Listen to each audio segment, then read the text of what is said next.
চট্টগ্রামের সন্দ্বীপের বিচ্ছিন্ন ইউনিয়ন উড়িরচরের মানুষের জীবনে বড় ভোগান্তি আর কষ্টের এক উপাখ্যানের নাম যাতায়াত সংকট। যাতায়াতের একমাত্র মাধ্যম কাঠের নৌকা, তাও দিনে মাত্র একবার। ফলে গন্তব্যে যেতে না পেরে ঘটছে সংকটাপন্ন রোগীর প্রাণ যাওয়ার মতো ঘটনাও। ইমদাদুল হকের রিপোর্ট, ছবি তুলেছেন সেলিমুল্লাহ। কাঠের নৌকায় গাদাগাদি করে বসা নানা বয়সী যাত্রীরা, অনেকটা গা ঘেঁষে তাদের সহযাত্রী গরু, ছাগল আর হাঁস মুরগি। যুগের পর যুগ এমন মানবেতর যাতায়াত ব্যবস্থাই যেন নিয়তি সন্দ্বীপ উপজেলার বিচ্ছিন্ন জনপদ উড়িরচরের মানুষের। নদী বেষ্টিত এই জনপদের মানুষের সমস্যা জর্জরিত জীবনে বড় অভিশাপের নাম যাতায়াত। সারাদিনে মাত্র একবার এখানকার মানুষজন অন্য জনপদে যাতায়াত করতে পারেন, আর বর্ষার বৈরী মৌসুমে সেটিও সম্ভব হয় না।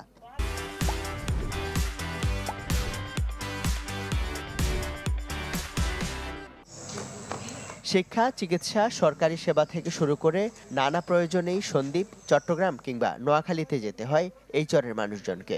নির্ধারিত সময়ের নৌকায় উঠতে না পারলে যত জরুরি প্রয়োজনই হোক, সুযোগ নেই যাতায়াতের। ফলে চিকিৎসা গন্তব্যে যেতে না পেরে সংকটাপন্ন রোগীর প্রাণ যাওয়ার মতো ঘটনাও ঘটছে অহরহ। নৌকের কারণে নৌকের ওই পারে যাইতে পারে নাই, তাই মারা গেছে আমার আম্মু চিকিৎসার কারণে। আমার মেয়ে ফাতিমার সাথে সাথে আমরা নদীপথে নেওয়ার পথে স্কুল পথ পাই না, কিছু পাই না, লাস্টে মাইয়া ওই পথে মারা গেছে।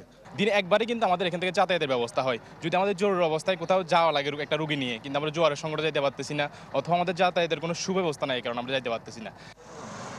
চরের বাসিন্দারা বলছেন, যাতায়াতের সংকট তাদের উন্নতি আর অগ্রগতির পথে বড় প্রতিবন্ধকতা। কারণ নিরাপদ যাতায়াত না থাকায় চিকিৎসা, শিক্ষা কিংবা সেবাধর্মী কাজের দায়িত্বপ্রাপ্ত কেউ যেমন বাইরে থেকে এখানে আসতে চান না, তেমনি এসব সুবিধা নিতে চরের বাইরে যাওয়াও যেন কঠিন যুদ্ধ। কোথাও যাইতে হলে এখানে সমস্যা হলো যে বোর্ডে যাতায়াত সমস্যা হয়, এখানে শর্টকাট যাওয়া যায় না, স্পিড পাওয়া যায় না। এখন আমাদের যদি যাতায়াত ব্যবস্থা সর্বোচ্চ ভালো হয়, তাহলে আমাদের এই শিক্ষা, চিকিৎসা সবকিছু উন্নতি হবে।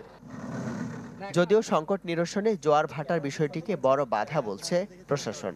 জোয়ার ভাটার বিষয়গুলোকে এই সীমাবদ্ধতাকে করেই তারা কিন্তু এটা পরিচালনা করে আসছে, যারা ঘাঁটি যারা নিয়ে থাকে আর কি। বলবো যে আপনারা অবশ্যই যে জোয়ার ভাটা এক টাইমের বাইরে আরও সময়সীমা বৃদ্ধি করেন, বাট জোয়ার ভাটা যদি হয়ে থাকে সেটা কিন্তু আসলে বাইরে যাওয়া সম্ভব হয় না।